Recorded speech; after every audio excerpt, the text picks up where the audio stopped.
Assalamualaikum warahmatullahi wabarakatuh. Kami dari kelompok 4 berdiri kami di sini akan menjelaskan kepada teman-teman semuanya tentang munculnya aliran kalam. Kelompok kami terdiri dari 2 orang, yaitu saya sendiri Muhammad Ustomo dan teman saya. Langsung saja kita masuk ke dalam materinya. Jadi teman-teman tahu nggak sih apa itu ilmu kalam? Jadi ilmu kalam itu adalah ilmu tentang akidah yang muncul dari awal adanya Islam di muka bumi ini.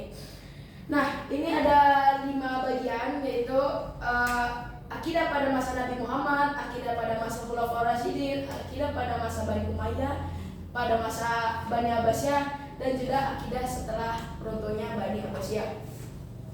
Langsung saja yang pertama, yaitu teman-teman semuanya, akidah pada zaman Nabi Muhammad SAW.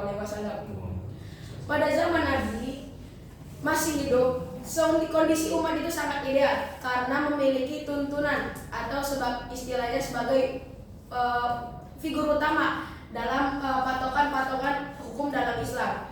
Karena ketika ada sahabat yang mempertanyakan tentang hal itu akan langsung bertanyakan kepada Nabi Muhammad SAW.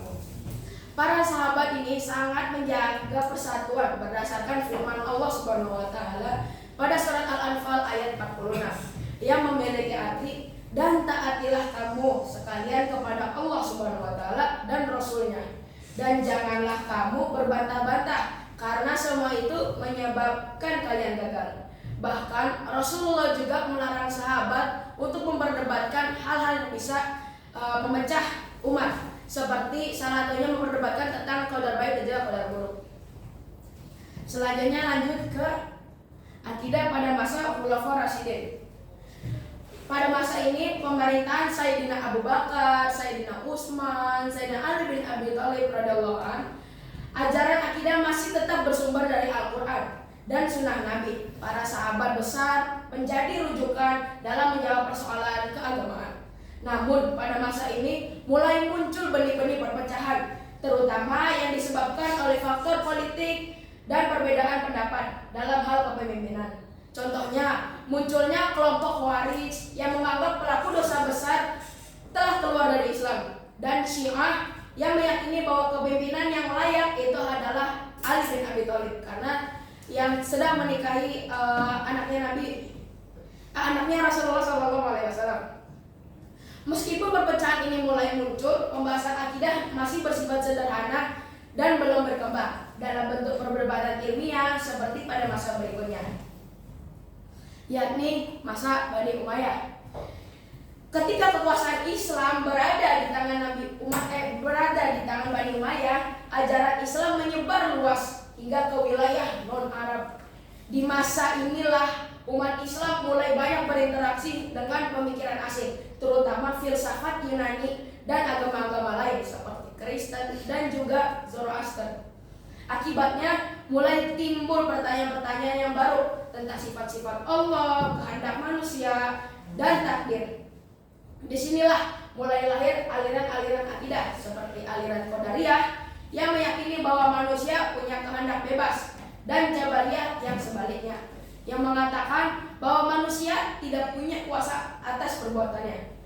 Meskipun penguasa Bani Umayyah tidak terlalu ikut campur dalam perdebatan teologi ini, namun perbedaan menjadi semakin kuat dan menjadi cikal bakal munculnya ilmu kalam di masa selanjutnya.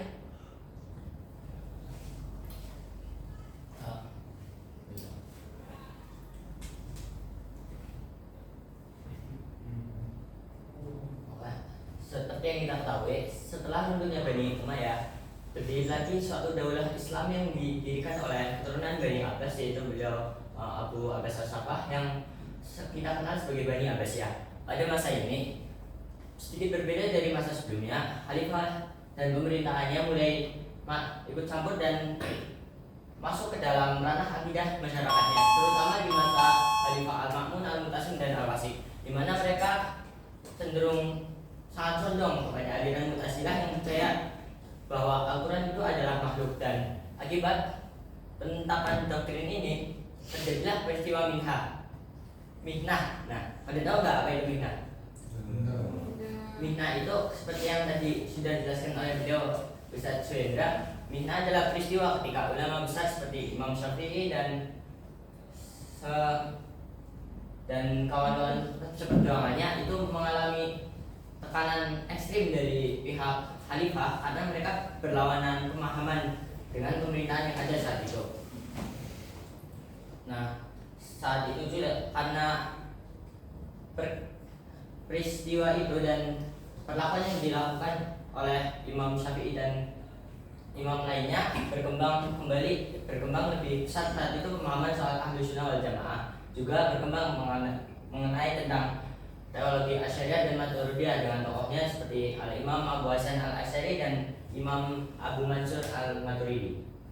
Selanjutnya, setelah Bani Abbasiyah runtuh, ini merupakan saat yang panjang ya saat ini. Namun secara garis besar kita bisa bagi saat ketika Bani Abbasiyah baru runtuh, di mana saat itu umat Islam terpecah menjadi beberapa daulah seperti di Mamluk di Mesir, Utsmaniyah di Turki, Safawi di Persia, juga dinasti Mughal di India. Masing-masing memiliki pendekatan tersendiri seperti di Utsmaniyah, akidah Asy'ariyah dan Maturidiyah menjadi suatu yang didukung oleh lembaga pendidikan resmi yang dijalankan oleh pemerintahan. Juga Safawiyah yang diperkuat akidah Syiah Isna Asy'ariyahnya. Selain itu juga ada dinasti Fatimiyah yang cenderung Syiah. Di sisi lain, gerakan dan pembaruan juga reformasinya muncul seperti yang dilakukan oleh Ibnu Taimiyah dan murid-muridnya. Lanjut. Nah, setelah itu masuk ke masa di mana berkembang kembali suatu gerakan yang dimotori oleh Muhammad Ibnu Wahab yang kini kita kenal sebagai Wahabi. Lalu setelah itu ketika mulai masuk ke masa peperangan dunia, di mana di saat itu kurang lebih tahun abad 19 dan 20, imam besar Syekh besar seperti beliau Syekh Said Nursi yang mengembangkan teologinya di wilayah Turki yang dikenal yang memiliki julukan besar sebagai Badius Zaman. Lalu ada juga Syekh Muhammad Abduh yang membawa dengan pengaruh teologinya dan pemahamannya yang berkembang di Mesir. Juga ulama besar juga seorang penulis dan ulama di Indonesia yang kita kenal sebagai beliau Bapak Harun Nasution.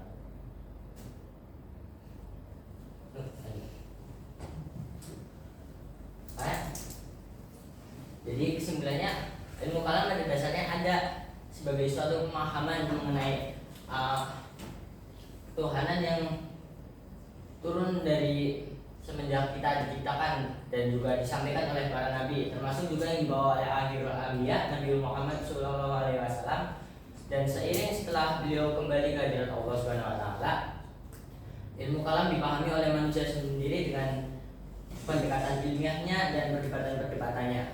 Dan kini ia menjadi suatu perdebatan teologis klasik yang tidak pernah usai untuk diperdebatkan mengenai kebenarannya dan mana yang seharusnya kita ikuti. Sekian yang materi yang kami sampaikan. Mungkin ada beberapa pertanyaan.